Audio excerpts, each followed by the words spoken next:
चलें जी, आगे चलते हैं, आगे बढ़ते हैं और बात करते हैं हम।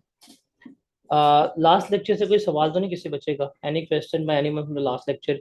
हमने देखा था कि हमारे प्रिंसिपल्स क्या हैं, हम किस तरह से चीज़ों को लेके चल रहे होते हैं, हमने वो देखा था।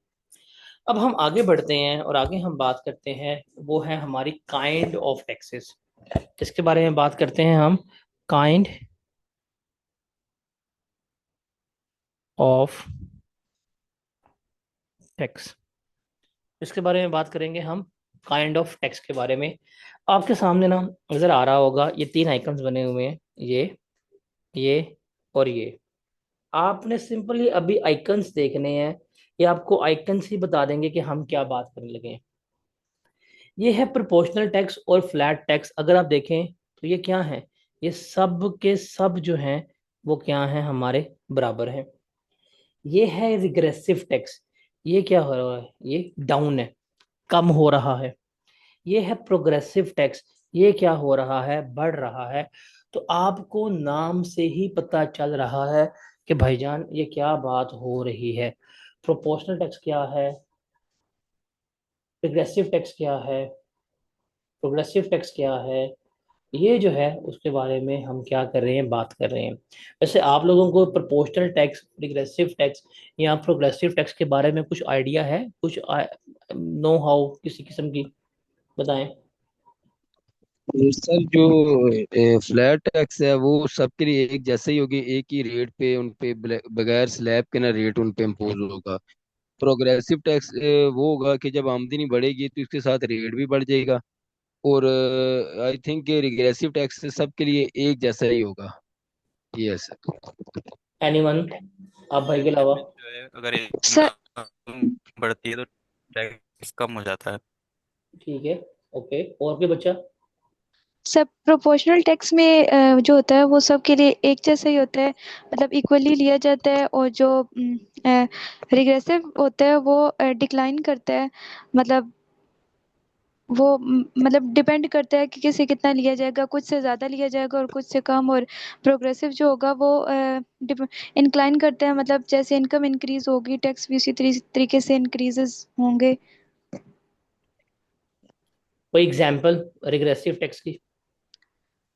सर टैक्सेस जैसे इनडायरेक्टली कुछ टैक्स लिए जाते हैं। और फ्लैट टैक्स क्या होता है फिर? सर डायरेक्ट टैक्स तो वो होते हैं सर ना कि। सेल्स टैक्स होता है फ्लैट। Yes sir. तो सेल टैक्स रिग्रेसिव टैक्स भी है। सर रिग्रेसिव टैक्स में ये भी होता है कि जो पुअर पीपल होते हैं उन पे रेट जो है वो ज्यादा लग जाता है टैक्स का, उनकी आमदनी ज्यादा जाती है टैक्स में। यस सर, और कुछ लोगों से फिर नहीं लिया जाता, मतलब कुछ अमीर तक पर है तो उनसे नहीं लिया जाएगा, उनको माफ कर दिया जाएगा। यहाँ पे इनइक्वालिटी होती है रिग्रेसिव टैक्स में। इससे बर्डन ऑफ टैक्स जो है वो रिग्रेसिव में पुअर पे चले जाता है ज़्यादा। यस सर, ऐसे ही।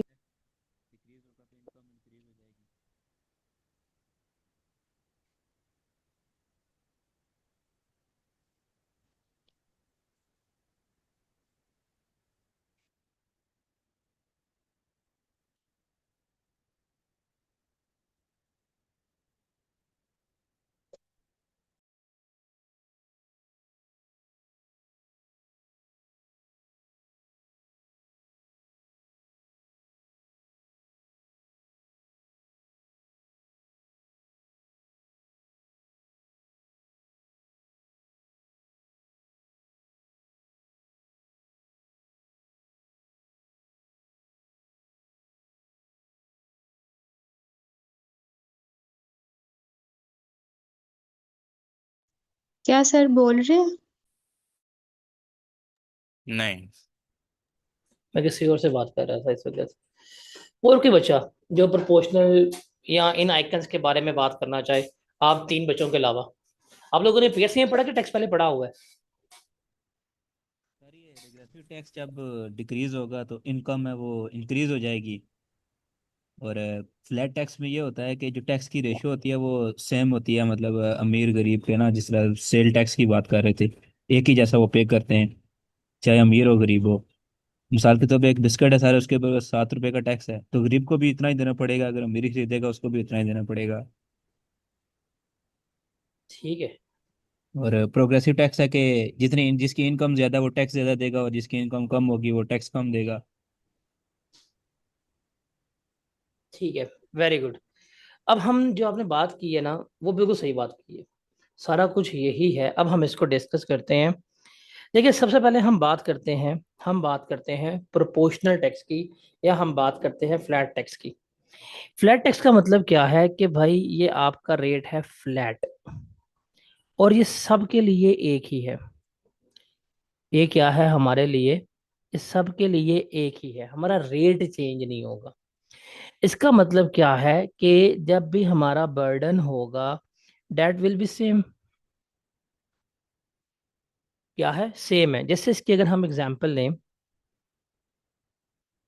इस वक्त ना 10% टैक्स है। Just take an example, real में 10% नहीं है। अगर हम 10% टैक्स लेते हैं डिविडेंड के ऊपर, एक बंदा है, उसने 10,000 का डिविडेंड कमाया है, हम उससे भी 10% टैक्स लेंगे। एक बंदे ने 1 लाख रुपए का डिविडेंड कमाया है, हम उससे भी 10% टैक्स लेंगे। एक बंदे ने 5 लाख रुपए का टैक्स कमाया है, हम उससे भी कितना लेंगे? 10% टैक्स लेंगे। एक बंदा जो है 10 मिलियन कमा रहा है, हम क्या कर रहे हैं? हम उससे भी इतना ही टैक्स ले रहे हैं। तो ये क्या है? ये टैक्स रेट जो है वो हमारा क्या रहेगा? वो हमारा सेम रहेगा, इसमें कोई तब्दीली नहीं आएगी। तो वो रेट जो सबके लिए सेम है, उसको हम क्या कहते हैं? उसको हम फ्लैट टैक्स कह रहे होते हैं। ये है। इसको एक दफ़ा पढ़ लें, मुझे बताएं ये सबको क्लियर है? जैसे डिविडेंड हो गया, जैसे कॉरपोरेट टैक्स हो गया। क्या हो गया? कॉरपोरेट टैक्स हो गया। अब हर कंपनी ने 29% टैक्स पे करना ही करना है। प्रॉफिट कम है ज़्यादा है, आपको ये पे करना पड़ेगा। Is that clear?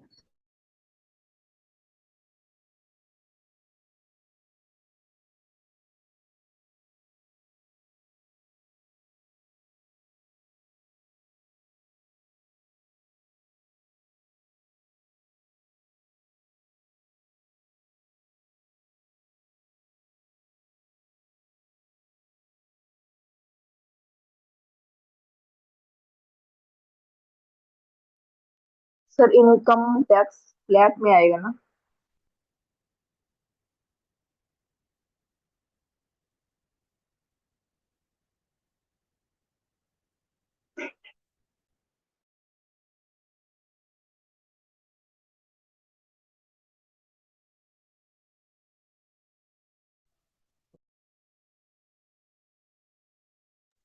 Excuse me sir.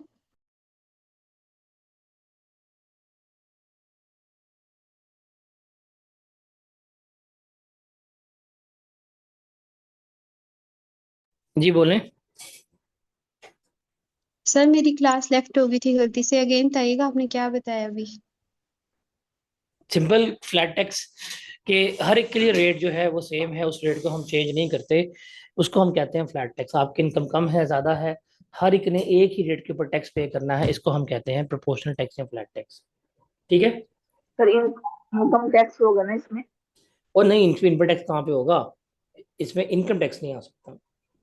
इसमें ओके। कॉर्पोरेट टैक्स आएगा, इसमें टैक्स ऑन डिविडेंड जो है वो आएगा, इसमें tax on profit on debt जो है वो आ रहा होगा, ये आएगा, पीओडी आएगा, डिविडेंड आएगा, ये आएगा। इसमें वो नहीं आता।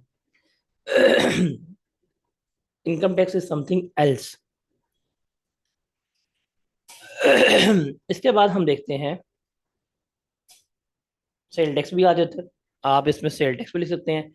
सेल टैक्स का रेट जो है वो सेम होता है, वो भी इसमें आएगा। इसके बाद हम बात करते हैं प्रोग्रेसिव टैक्स। देखें, जब हम बात कर रहे थे, आपको आइकन शो हुआ था कि ये है। सिंपल सी बात है। प्रोग्रेसिव का मतलब क्या है? कि आपका टैक्स जो है वो क्या हो रहा है? इंक्रीज हो रहा है। क्या हो रहा है? आपका टैक्स जो है वो इंक्रीज हो रहा है। अब सिंपल सी बात है, आपकी इनकम जो है वो बढ़ेगी, आपका टैक्स जो है वो भी क्या होगा? बढ़ेगा। सिंपल सी बात।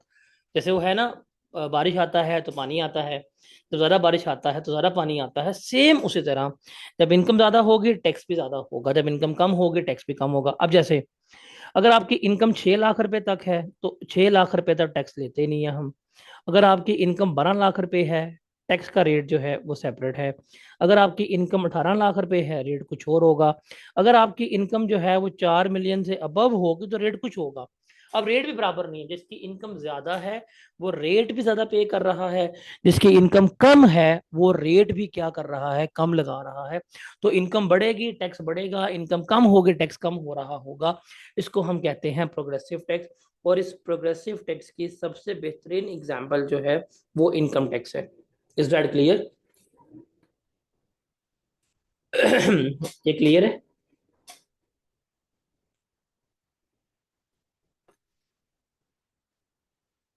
इसमें कोई क्वेश्चन, एनी क्वेश्चन?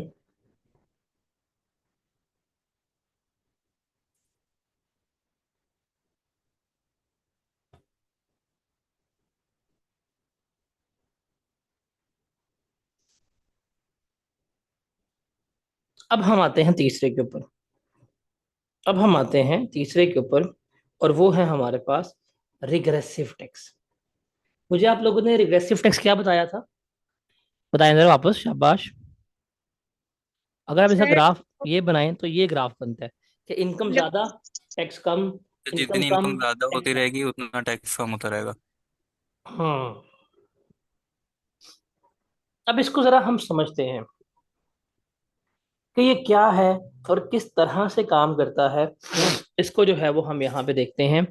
भाई सिंपल सी बात है, हम जो रिग्रेसिव टैक्स की बात कर रहे हैं ना, ये हम बात कर रहे हैं कि इम्पैक्ट के लिहाज से। किसके लिहाज से? जो हमारा इम्पैक्ट है उसके लिहाज से हम इसकी बात कर रहे हैं। मतलब क्या है कि जिसकी इनकम हाई है, हाई इनकम पीपल जो हैं वो टैक्स जो है उनको कम पड़ता है। क्या? उनकी परसेंटेज कम है। लेकिन जो लो इनकम पीपल हैं, हम लो इनकम पीपल से टैक्स जो है वो ज्यादा कैलकुलेट कर लेते हैं। ये है रिग्रेसिव टैक्स कि जिसकी इनकम कम है उससे टैक्स ज्यादा निकलवा लिया, उसकी इनकम के प्रोपोर्शन में, इनकम की मुताबिकत में। और जिसकी इनकम ज्यादा है उसका टैक्स जो है वो हमने क्या ले लिया, ज्यादा कम ले लिया, कम ले लिया। अब इसको देखते हैं। हमारा फॉर एग्जांपल सेल्स टैक्स जो है ना, सेल्स टैक्स, सेल्स टैक्स का रेट जो है हमारा वो है 18%। वो क्या है हमारा? 18% है। कितना है? 18%। अब फॉर एग्जांपल एक पुअर पर्सन है और ये जाता है, ये एक महीने की ग्रोसरीज करता है और ये ग्रोसरीज करता है। फॉर एग्जांपल इसकी इनकम जो है वो है 50,000 और ये ग्रोसरी करता है, खरीदारी करता है 30,000 की। इस 30,000 का जरा 18% लें, बताएं कितना टैक्स बनेगा इसका? बताएं जरा, शाबाश।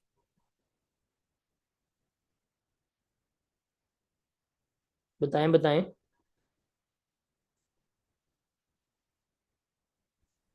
5400। कितना? 5400। 400। इसने पे किया 5400, ये इसकी जेब से टैक्स गया गवर्नमेंट को, ऐसा ही है? एग्री करते हैं इस चीज से? फिर एक है रिच पर्सन। रिच पर्सन की इनकम जो है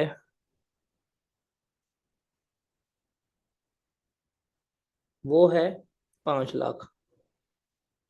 ये भी जाता है, ये भी जाता है, ये भी ग्रोसरीज करता है, ये भी वो आटा चीनी दाल लेता है, ये भी 30,000 ही बिल बनता है। इसके ऊपर भी हम टैक्स लेते हैं, लेकिन कितना लिया? 5400। अब मुझे बताएं, दोनों बंदों ने सेम चीजें ली हैं लेकिन ज्यादा किसके ऊपर पड़ा है? बताएं। पहले वाले पर सर। अब जरा मुझे बताएं, ये 5400 है, ये कितने परसेंट बन रहा है इसका? जरा करें, जरा कैलकुलेटर निकालें। 5400 को डिवाइड किया आपने 50,000 से, मल्टीप्लाई किया 100 से, बताएं क्या आता है?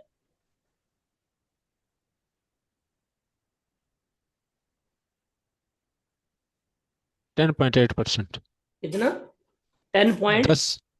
10.8। हम इस गरीब आदमी की इनकम का 10.8% टैक्स लेके जा रहे हैं। अब आते हैं अमीर आदमी पे। अमीर आदमी ने टैक्स कितना पे किया? 5400। इसकी इनकम कितनी थी? 5 लाख थी। मल्टीप्लाई करें 100 से, क्या आता है जवाब बताएं? 1%। 1%। तो सर आपके सामने है कि जो गरीब आदमी है उससे टैक्स ज्यादा ले लिया हमने as comparison to his income, लेकिन जो अमीर आदमी है उससे हम टैक्स कम ले रहे हैं। इसको हम क्या कहते हैं? इसको हम रिग्रेसिव टैक्स कहते हैं। स्टैट क्लियर? इसके एक और एग्जांपल दूं आप लोगों को, बड़ी रेलेवेंट एग्जांपल देता हूं।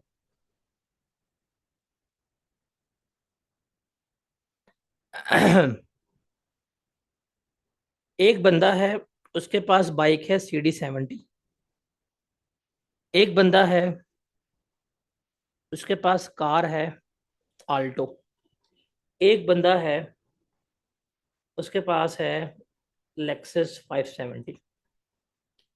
बाइक जिसके पास है, बाइक वाला ये भी जाता है, फॉर एग्जांपल बाइक वाला महीने के कितने पैसे कमा रहा होगा? 50,000 कमा रहा होगा। जो आल्टो वाला है, ये महीने के कितने पैसे कमा रहा होगा बताएं जरा? तुक्का मार ले, 1.5 लाख कर दूं आल्टो वाले को, थोड़ी रिस्पेक्ट दे देते हैं। 2 लाख, चले जैन ने कहा 2 लाख रुपया, तो हम आल्टो को 2 लाख देते हैं। ये 2 लाख रुपया कमा रहा है। जिसके पास लेक्सस है LX 570, कितने कमा रहा होगा ये महीने के? 2 करोड़ कमा रहा होगा, 3 करोड़ कमा रहा होगा। इतने तो होगा ना भाई। उसके पास अगर गाड़ी 8-9 करोड़ की है तो कितने पैसे कमा रहा होगा खुद बताएं? चलिए ये कमा रहा होगा 4 करोड़। सर ये बाइक वाला जाता है पेट्रोल पंप के ऊपर, ये भी 10 लीटर पेट्रोल देता है। आल्टो वाला जाता है, ये भी 10 लीटर पेट्रोल देता है। लेक्सस वाला जाता है, ये भी 10 लीटर पेट्रोल देता है। दोनों तीनों जो हैं वो क्या करते हैं? एक ही पंप से 10-10 लीटर जो है वो पेट्रोल देते हैं। आजकल पेट्रोल का रेट क्या है बताएं जरा? फॉर एग्जाम्पल हम एज्यूम करते हैं 270। 270 पेट्रोल का रेट है। इस 270 में 40% जो है वो टैक्स शामिल है। जरा बताएं कितना आया? ये 270 में 40% टैक्स शामिल है। तो आप इस 270 को पकड़ें, 270 को डिवाइड करें 1.40 पे, मल्टीप्लाई करें 0.40 से, तो इसमें टैक्स आ जाएगा कितना शामिल है जरा बताएं? 108। 108 रुपए का टैक्स जो है वो इसमें शामिल है। इसने भी 10 लीटर पेट्रोल डलवाया, तो आपने कर दिया इसको फौरन से 108 इंटू 10, कितना बना? 108 इंटू 10 कितना बना? 1080। 1080 रुपये आप इससे भी लेके जा रहे हैं, इससे भी लेके जा रहे हैं, इससे भी लेके जा रहे हैं। अब इसके बारे में देखें भाई, इसकी इनकम 50,000 रुपया है, तो अगर आप देखें 1080 डिवाइडेड बाय 50,000, इसने अपनी इनकम का कितना परसेंट टैक्स पे किया जरा बताएं? मल्टीप्लाई बाय 100 करके 1080 डिवाइड बाय 50,000 मल्टीप्लाई बाय 100, इसने अपनी इनकम का कितना टैक्स पे किया बताएं? 2.1%। सर इसने भी सेम टैक्स पे किया है, इसकी इनकम 2 लाख है, तो 1080 divided by 2 lakh multiply by 100, कितना पे किया बताएं? 0.54। तो इसने भी सेम पे किया, ये जिसकी इनकम 4 करोड़ है, जरा बताएं 1080 डिवाइडेड बाय इसकी पर मंथ इनकम 4 करोड़ है, इसने कितना पे किया अपने इनकम का टैक्स? तो ये होगा 0.0027%। तो आप खुद बताएं, खुद बताएं, जो गरीब आदमी है वो टैक्स ज्यादा निकलवा रहे हैं हम उसकी इनकम से, जो अमीर आदमी है हम उससे टैक्स कम निकलवा रहे हैं। तो ऐसे टैक्स को हम क्या कहते हैं? रिग्रेसिव टैक्स कह रहे होते हैं। समझ लगी? तो याद रखिएगा, जितने भी होते हैं ना indirect tax, all indirect tax ये रिग्रेसिव होते हैं। जितने भी इनडायरेक्ट टैक्स होते हैं ये सारे हमारे क्या होते हैं, रिग्रेसिव इन नेचर जो है वो होते हैं। Is that clear? Sir flat और प्रोग्रेसिव मिक्स हो रहे हैं दिमाग में। नहीं, फ्लैट टैक्स और रिग्रेसिव टैक्स ऑलमोस्ट सेम ही है।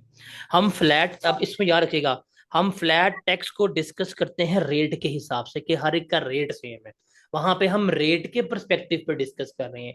लेकिन जब हम रिग्रेसिव की बात कर रहे हैं तो हम इम्पैक्ट के लिहाज से डिस्कस कर रहे हैं।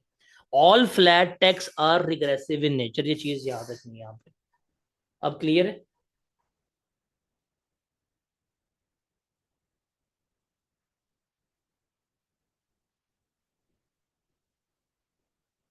सर आगे कोई सवाल है? सर जी ये तीनों इकट्ठे इम्प्लीमेंट हो सकते हैं? सॉरी, आपकी आवाज बहुत कम आ रही है। मैं कह रहा था सर कि ये तीनों इकट्ठे इम्प्लीमेंट हो सकते हैं किसी होते भी हैं। चीज पे? आपका इनकम टैक्स प्रोग्रेसिव टैक्स है, आपका जो सेल टैक्स है वो रेट के हिसाब से फ्लैट है, इम्पैक्ट के हिसाब से अग्रेसिव है। सर रिग्रेसिव में रेट सब पे बराबर होता है, सिर्फ इम्पैक्ट का डिफरेंस आता है इनकम पे। हाँ जी। अब देखें, आप हर एक से ले रहे हैं। अब आपने 40% टैक्स तो लिया, तो हमने आपके सामने है, सेल टैक्स की एग्जाम्पल है, रेट 18% है। लेकिन वो आप गरीब आदमी से 10% टैक्स ले गए हैं, अमीर से जो है आप कम टैक्स लेके जा रहे हैं, तो ये इम्पैक्ट के लिहाज से है।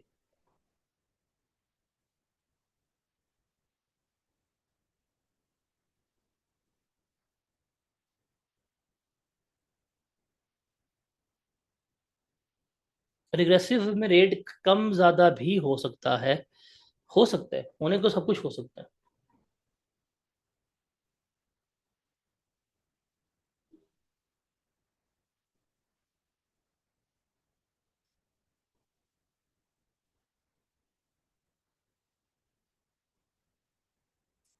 नहीं, रेवेन्यू का वर्ड ही इसमें नहीं आता। सेल्स टैक्स में कहाँ रेवेन्यू होता है?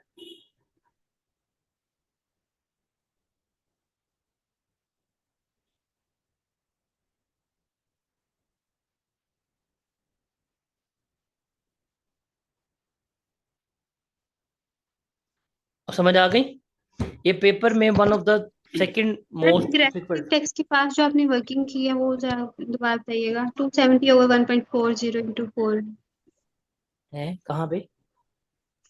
कौन सी? सर रिग्रेसिव टैक्स के बिल्कुल पास आपने वर्किंग की हुई है जो ये वाली? और ये 270 में हमने एज्यूम किया था ना कि ये 270 जो है इसमें 40% टैक्स शामिल है। तो ये 270 140 को शो कर रहा था, तो हमने 140 पे डिवाइड किया, 40 से मल्टीप्लाई किया, तो मेरे पास टैक्स की अमाउंट आ गई। फिर हमने सर यहाँ पे किया सर दोबारा। हाँ जी, आपकी आवाज कट रही है, सॉरी। 108 जब आ गया तो उसको तो 110 से क्यों मल्टीप्लाई किया? 1080। क्योंकि इसने भी 10 लीटर पेट्रोल लिया था, इससे भी 10 लीटर पेट्रोल लिया था, इससे भी 10 लीटर पेट्रोल लिया था। तो 1 लीटर पेट्रोल पे अगर हम 108 रुपये टैक्स ले रहे हैं, तो 10 लीटर पेट्रोल पे हमने कितना टैक्स लिया? 10,000 वन का। ठीक है सर। चले आगे। सर यहाँ पे एक पॉइंट क्लियर कीजिएगा कि जो सेल टैक्स है, जनरल सेल टैक्स है, एक्साइज ड्यूटी है, या इनडायरेक्ट टैक्स टैक्स है, ये हमारा जो होगा ये हमारा फ्लैट टैक्स और एग्रेसिव टैक्स होगा, और देखें, प्रोग्रेसिव टैक्स हमारा आपसे डायरेक्ट टैक्स होगा। आपसे कोई पूछता है कि सर सेल टैक्स क्या है, आप कहेंगे जी फ्लैट टैक्स है। क्यों? हर एक के ऊपर रेट जो है वो हम लगाते हैं 18%। आप पहला जवाब ये देंगे। आप कहेंगे रेट के हिसाब से तो फ्लैट है, बिकॉज हर एक को रेट 18% लगाएंगे। लेकिन ये रिग्रेसिव इन नेचर होता है, बिकॉज हम गरीब से टैक्स ज्यादा परसेंटेज में ले लेते हैं और अमीर से टैक्स जो है वो कम परसेंटेज में ले लेते हैं। और उसको ये वाली एग्जांपल जो हमने सारी डिस्कस की है ये बता दीजिएगा।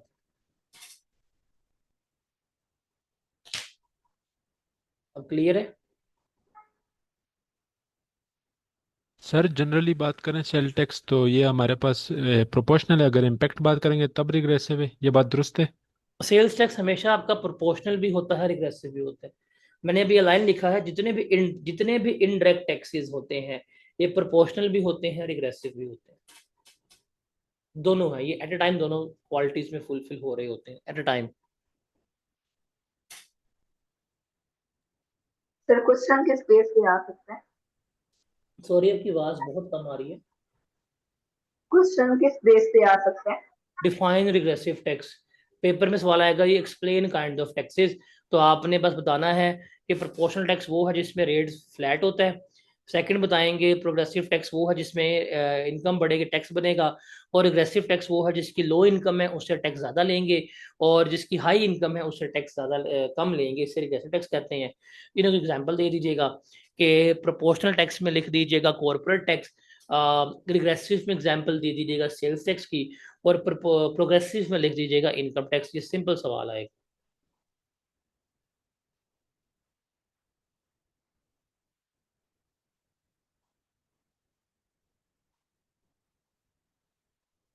चलें आगे।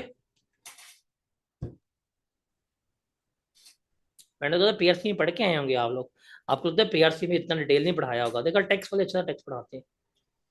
तो ये सवाल है। उसके बाद है करेक्टरिस्टिक्स ऑफ टैक्स लॉज, ये क्रैम नहीं करने, ये बस अभी यहाँ पे सुन लो।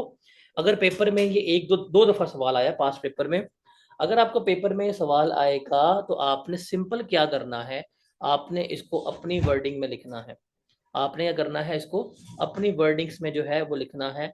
सो आपको इसको क्रैम करने की कोई ज़रूरत नहीं है, वो ना हो कि आप रटा मारने बैठे हो, नहीं, इसको क्रैमिंग क्रैमिंग कुछ नहीं करनी, सिंपल क्या करना है आपने इसको अपनी वर्डिंग में यहाँ पे जो है वो लिख लेना है। अब कैरेक्टरिस्टिक्स का मतलब क्या होता है, फीचर्स, क्या वर्ड होता है, फीचर्स। तो टैक्स लॉज जो हैं इनके फीचर्स क्या होता है वो हमने क्या करना है, वो हमने यहाँ पर देखना है। सबसे पहले है tax is an enforced contribution and not voluntary in nature. क्या आप में से कोई बच्चा ये लाइन समझा सकता है मुझे, वैसे ही मैं पूछ रहा हूँ एज अ जीके के तौर के ऊपर। सर इसका इस बात का मतलब ये हुआ कि ये अगर मतलब वॉलंटरी तो टैक्स कोई भी नहीं देना चाहना, हमेशा जो होती है गवर्नमेंट या लॉ के जरिए उसको इम्पोज कराया जाता है। दोबारा बोलिएगा। सर मीन अपनी मर्जी पे आपके डिजाइन नहीं करता, और ये इन्फॉर्म मतलब आप पे लागू किया जाता है जबरदस्त, आपसे ये लिया जाता है, आपकी अपनी मर्जी नहीं होती कि दें या ना दें, वॉलेंटरी नहीं बात होता। सही नहीं आ रही बच्चे, दोबारा अपना माइक चेक करेंगे आप। सर किया हुआ है। मेरी आवाज़ सही आ रही है सर? मुझे आपकी आवाज ठीक आ रही है।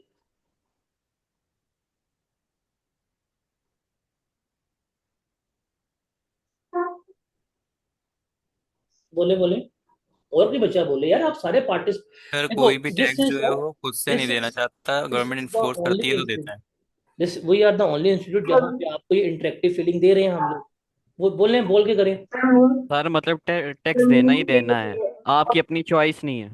चॉइस नहीं है। वॉलंटरी की अपनी चॉइस नहीं है, आपको देना ही पड़ेगा, क्या शबाश, इन्फोर्स किया जाता है ना। क्या शबाज शरीफ आके ये कहेगा कि जी अगर जिसका दिल करता है वो टैक्स दे दे, जैसे वो था, आपको लगता है मैं मांगने आया हूँ बट मैं मांगने नहीं आया, लेकिन अगर आप टैक्स देने जाते हैं तो आप दे दें, तो क्या आवाम टैक्स देगी? खुद सोच के बताएं नो भाई। सर। ये तरला मिनता नहीं है, ये इन्फोर्स्ड है, और ये इन्फोर्स्ड लीगली है। जो हमने डे वन पे बात की थी, कानूनी तौर के ऊपर ये क्या कर रहे हैं, आफ्टर टैक्स ले रहे हैं, आपके पीछे लॉज हैं। अगर इनकम टैक्स की बात करेंगे तो इसके लिए इनकम टैक्स ऑर्डिनेंस जो है वो होगा, सेल टैक्स की बात करेंगे सेल टैक्स एक्ट होगा, फेडरल एक्साइज ड्यूटीज के लिए बात करेंगे तो फेडरल एक्साइज एक्ट मौजूद होगा। तो ये लीगली तौर के ऊपर क्या लेते हैं, वो टैक्स ले रहे होते हैं, तो ये इन्फोर्स्ड है, लाजमी, जोर जबरदस्ती से वो टैक्स जो है वो लेंगे। Number one. Number two, sir आपको गवर्नमेंट कहती है 2 लाख रुपया टैक्स पे कर दो, आप कहते हैं मेरे पास लाख लाख रुपए के 2 बकरे हैं ये ले लो, तो क्या वो ले लेंगे? Answer is no. टैक्स जो है वो हमेशा कैश में पे होता है, जब कैश में बात करते हैं तो बैंकिंग ट्रांसफर, ऑनलाइन ट्रांसफर सारा बीच में आ जाता है, ये promissory notes, bill of exchange वगैरह जो है ये नहीं बीच में आती। फिर टैक्स जो है वो प्रोपोर्शनेट होता है, मतलब ये परसेंटेजेस में लग रहा होता है, नंबर वन। दूसरा, टैक्स हम आपकी इनकम के मुताबिक ही लेते हैं, चौथा, tax is levied on income. जब भी हम टैक्स आपसे लेंगे, हम टैक्स किस पे लगाएंगे? आपके इनकम के ऊपर पे लगाएंगे, नंबर वन। यहाँ जो आपने ट्रांजैक्शंस की हैं, खरीदारी की हैं, हम उनके ऊपर टैक्स लगाएंगे। यहाँ आपकी प्रॉपर्टी के ऊपर या आपके एसेट्स के ऊपर टैक्स लगाएंगे। और ये वो एसेट्स हैं, ये वो इनकम है जो हमारी हदूद में आते हैं, जो हमारी स्टेट की हदूद में आते हैं, उनके ऊपर जो है वो हम टैक्स जो है वो लगा रहे होंगे। Is that clear? इनको जरा पढ़ लें, इसमें कोई सवाल है तो मुझे बताएं, मैं फिर आगे चलता हूँ। Any question in this? Sir ji ये सेकंड पॉइंट है, tax is generally payable in cash. हाँ तो जी। कैश के आगे बैंक भी हमने लिखा परसों, हुआ है, कैश के आगे बैंक भी लिखा है, बिकॉज अब चीजें अपडेट हो गई है ना। आप जाके, आप पहले जमाने में होता था, आप अपनी लाइबिलिटी कैलकुलेट करते थे, रिटर्न जमा कराते थे, आपका चालान फॉर्म मिलता था, चालान फॉर्म लेके आते थे, जाके बैंक की लाइन में लगते थे, बैंक की लाइन में लग के जमा करवाते थे, तो ये कैश की फॉर्म होती थी। जैसे अभी भी टोल टैक्सेस वगैरह होते हैं, they are generally payable in cash. आप अगर टोल टैक्स पे कर रहे हैं, आपके जी मैं चेक दे दूंगा, वो नहीं लेंगे, वो कैश ही ले रहे होते हैं। तो इसकी बात हो रही है। सर आपने ये बताया स्टेट की हदूद में टैक्स, सर इसका क्या देखें, मतलब है? देखें, जो प्रॉपर्टी पाकिस्तान में है, पाकिस्तानी गवर्नमेंट उस प्रॉपर्टी के ऊपर टैक्स ले देते हैं। अगर आपके लंदन में फ्लैट्स हैं, आपके लंदन की फ्लैट्स की इनकम के ऊपर टैक्स पाकिस्तानी गवर्नमेंट ले सकती, वो हमारी स्टेट की जुरिस्डिक्शन में नहीं आ रही होती।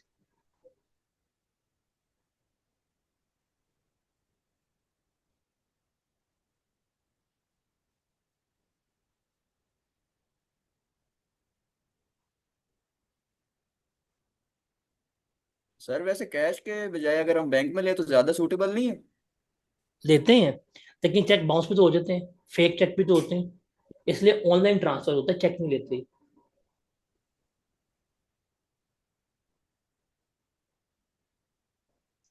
सर जनरली तौर पे ये जो पे होता है इनकम टैक्स, सेल टैक्स, ये वो जो चालान जो बनता है रिटर्न की फॉर्म में, उसकी अमाउंट पे होगी।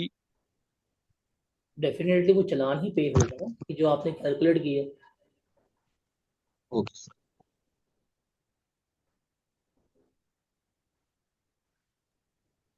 सर ये लास्ट में एक पॉइंट लिखा हुआ है, taxes are imposed on rights. Sir ये कौन से राइट्स और ये प्रिविलेजेस? जो आप काम कर रहे हैं, आपने जो एक्टिविटीज की हैं, उनकी बात की है, जो आपको ओहदे मिले हुए हैं उनके ऊपर लग रहा होता सर जैसे आपने भी बताया कि अगर लंदन में हमारे फ्लैट्स वगैरह हो तो उस पे जो टैक्स होगा वो उसकी गवर्नमेंट ही उस पे टैक्स लगाएगी, पाकिस्तान की गवर्नमेंट नहीं लगा है। सकती आखिरी बात है, बेसिक? फ्लैट कहाँ पे है? फ्लैट कहाँ पे है? लंदन में है ना, तो वो जी, फ्लैट किसके हुए? उनके हुए, हमारे थोड़ी। ये जो स्टेशन में है तो इसलिए उन्हीं का होगा। उनकी।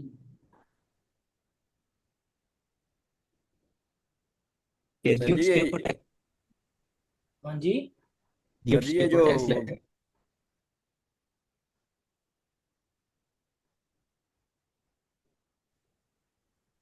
आप दोनों बोलने की बात कर रहे हैं, दोनों की नहीं आ रही, एक बंदा वन टाइम बोल देना। सर जी गिफ्ट्स ये जो आपको,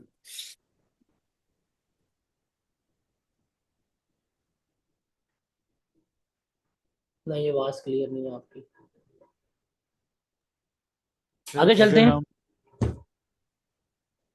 सर अगर हम एक गाड़ी सेल करते हैं 35 लाख की, तो हम उसका लेते ही कैश है, तो उसका हमें टैक्स पे करना होगा?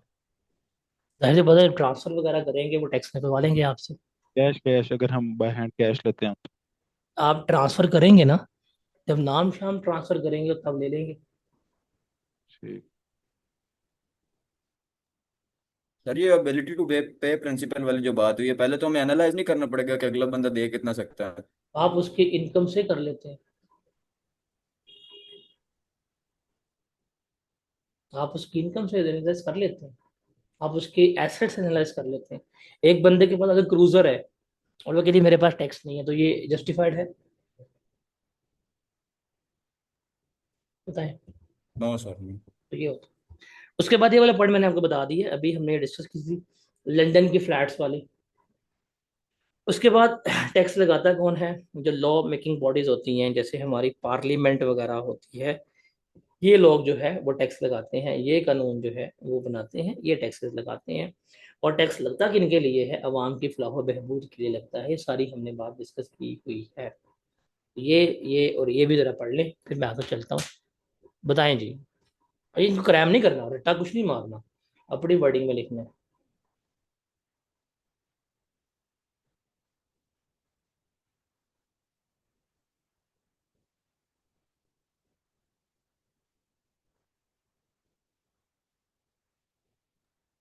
सर जी ये बात लिखी है कि पार्लियामेंट से पहले अप्रूव होना चाहिए, तो जब भाई पार्लियामेंट अगर में अप्रूव, पार्लियामेंट ने कोई कानून अप्रूव ही नहीं किया तो आप किस तरह टैक्स ले सकते हैं? नहीं बताएं। सर, उससे पार्लियामेंट पहले जो अप्रूव कराने से पहले जो खर्चा होगा वो भी फिर बाद में दिया जाएगा, या वो पहले वो कैसे अलग देंगे? प्रोसेस होता है। वो अप्रूवल का प्रोसेस, फेडरल फाइनेंशियल प्रोसीजर्स है, वो अलग चीज़ है। चैप्टर नंबर हमारा इससे अगला वही है कि फेडरल फाइनेंशियल प्रोसीजर्स क्या होते हैं।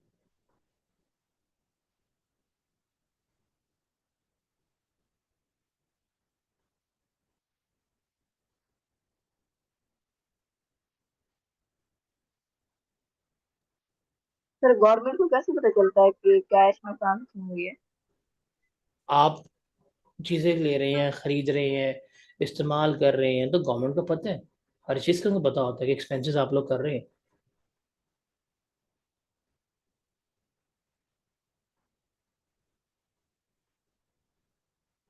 आपकी ऑलमोस्ट हर एक ट्रांजैक्शन जो एसेट्स की होती हैं उनमें तो आपका आईडी कार्ड इन्वॉल्व होता है,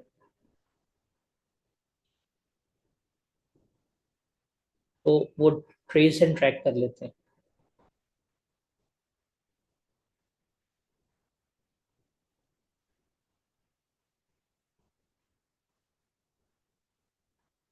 हाँ भी क्लियर है। आगे चलते हैं। उसके बाद है principles of sound tax system. क्या? Principle of sound tax system. Sound tax system का मतलब क्या है? बेहतर सिस्टम। एक अच्छा सिस्टम जो है वो किन प्रिंसिपल्स पे खड़ा हुआ है, उसके असूल क्या है, वो हमने देखना है। तो उसके चार असूल हैं। सबसे पहले हमारे पास आएगा, इसका मतलब है फिस्कल एडिक्वेसी। क्या आएगा हमारे पास? Fiscal adequacy. जहां पे भी फिस्कल का वर्ड आता है ना, जहां पे भी फिस्कल का वर्ड आता है, फिस्कल का मतलब है पैसा। क्या? पैसा। और जो एडिक्वेसी है इसका मतलब है सफिशिएंट होना। क्या होना? सफिशिएंट होना। Know what is fiscal adequacy? कि भाई हमें पता है कि मेरा खर्चा, मेरा मुल्क चल रहा है, मेरे एक्सपेंसेस जो हैं वो 5,000 रुपए के हैं, ये मुझे पता है। मेरा अच्छा सिस्टम वही होगा जो मेरे ये सारे खर्चे पूरे करके दे। वो ना हो कि मुझे बाद में कर्जे लेने पड़े, मुझे अपना निज़ाम चलाने के लिए एक लोन लेना पड़े, ये नहीं। एक बेहतर, एक अच्छा सिस्टम वही है जो क्या है कि भाई हमने अपने एक्सपेंसेस बता दिए, अगले साल हमारे ये खर्चे हैं, वो क्या कर रहा है? वो हमारे एक्सपेंसेस को पूरा करके दे रहा है। उसको हम क्या कहते हैं? वो हमारा एक फिस्कल एडिक्वेट कहता कहला रहा होता है। इस क्लियर?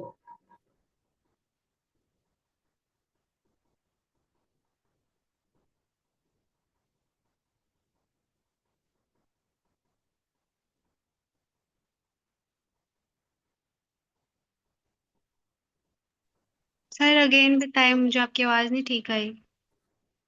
मैंने पूरा एक्सप्लेन कर दिया, मैं दोबारा बताऊंगा? सर आवाज आपकी कट रही है। अब क्लियर आवाज? मेरे ख्याल से आपके एंड से कट रही है, मेरे एंड से नहीं कट रही। बस सर कट तो रही है ना, आप दोबारा बता देंगे। देखें, फिस्कल कहते हैं पैसा, एडिकेशन सफिशिएंटी। कि अच्छा सिस्टम वो है जो आपके खर्चे को पूरा करता हो।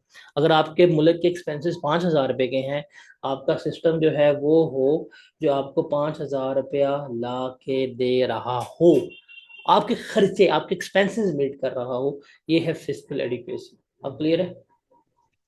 ये ओके। सर जो principles of sound tax system है, ये हम गवर्नमेंट के प्रोस्पेक्टिव से ये पढ़ेंगे या फिर पर्सन के प्रोस्पेक्टिव से पढ़ेंगे, ये कह लीजिए। ये सारा कुछ हम सिस्टम के पर्सपेक्टिव से पढ़ रहे हैं, पर्सन के पर्सपेक्टिव में। सर इसका टैक्स के क्या कंसर्न है? आपने सिस्टम बनाना है तो आपको पता नहीं एक अच्छा सिस्टम कैसे बन सकता है। आपने डिपार्टमेंट स्टैब्लिश करना है, डिपार्टमेंट को किस तरह बेहतर कर सकते हैं कि नहीं बताना चाहिए। सर वो सब टैक्स पे डिपेंड करता है। हम्म। मतलब तो वो सब टैक्स पे डिपेंड करता है, मीन आपने सारे खर्चे मुझे सब कुछ बताएं, टैक्स पे ही। आपके कंट्री में अगर टैक्स ही नहीं आ रहा, पैसे ही नहीं ले रहे, तो कंट्री चल जाएगा? खुद बताएं। सर कंट्री नहीं सर कंट्री तो नहीं चलेगा, तो इट्स मीन के ये प्रिंसिपल हम पढ़ रहे हैं, ये हम गवर्नमेंट के प्रोस्पेक्टिव से पढ़ रहे हैं, एज ए सिस्टम के सिस्टम पढ़ सिस्टम रहे हैं। के पर्सपेक्टिव से पढ़ रहे हैं।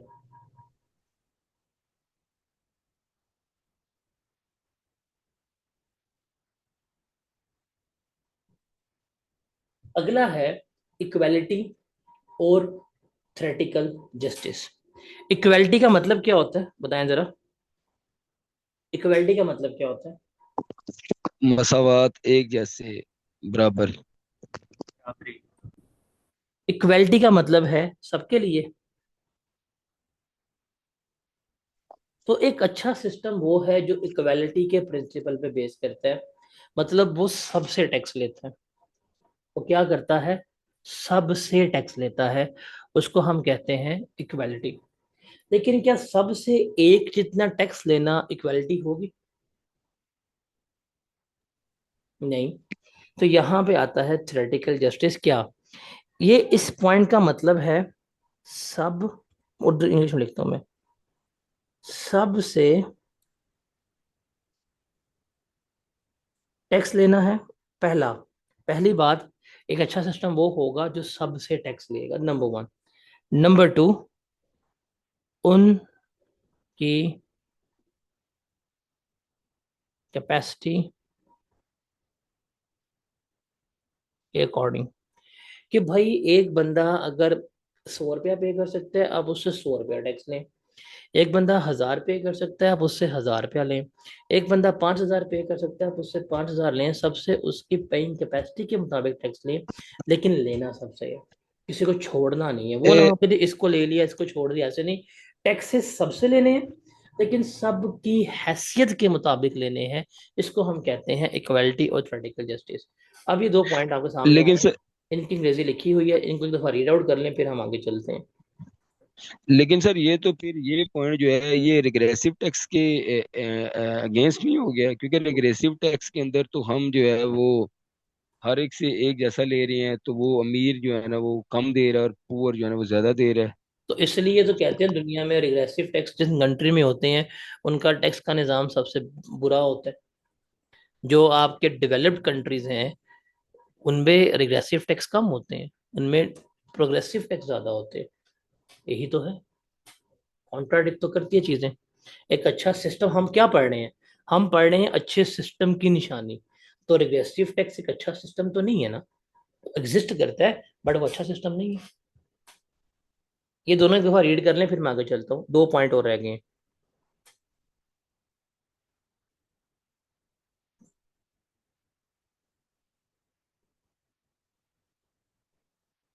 एवरीवन,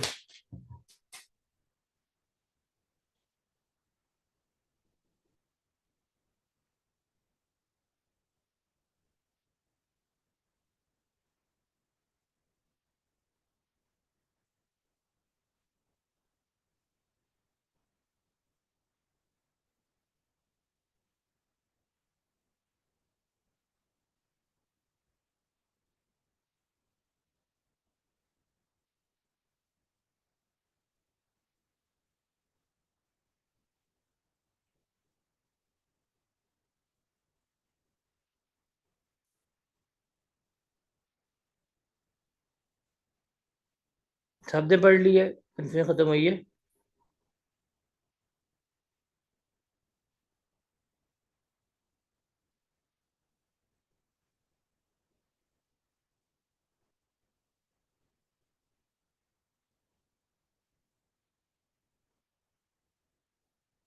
अब दो इसके पॉइंट्स हो रह गए।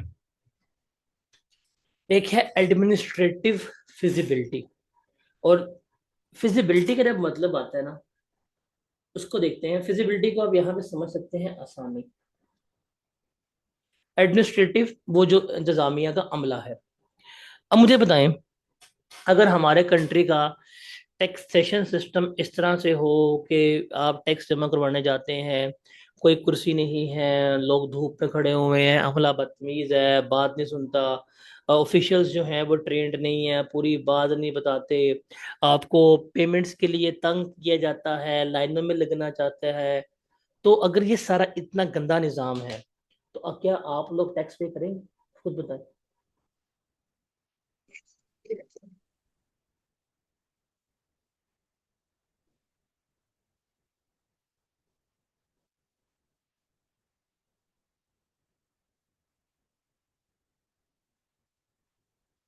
बताएं, करेंगे? लेकिन सर टैक्स फिर भी हमें पे करना पड़ेगा ना, क्योंकि हमने भाई वो एक आप पढ़ा तो हुआ है बात कि कर रहे हैं ना, पे करना पड़ेगा, मैं बात करूं दिल करेगा? आपको अगर ए, जलील किया जा रहा, लाइनों में लगाया जा रहा, धूप में खड़ा किया जा रहा, पे करने जाओगे? नहीं करोगे। हम्म,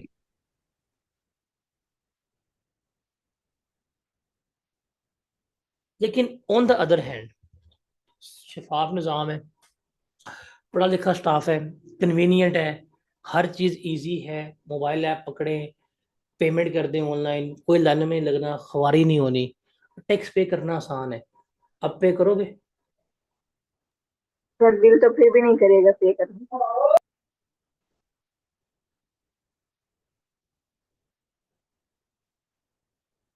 अच्छी बात है, being a Pakistani I proud of this. ये इसलिए कहा था, ये इन्फोर्स्ड कंट्रीब्यूशन है, ये बजोरे बाजू लेंगे।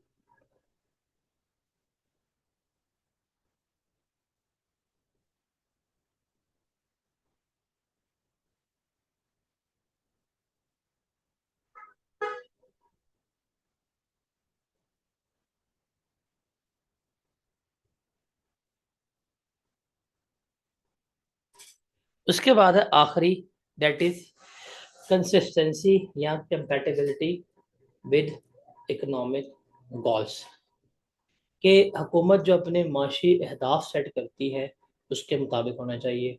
अगर गवर्नमेंट डेवलपमेंट की बात कर रही है तो डेवलपमेंट में जाएंगे, पैसे चाहिए, टैक्सेस हाई लगाएं, गवर्नमेंट को पैसे ला के दे।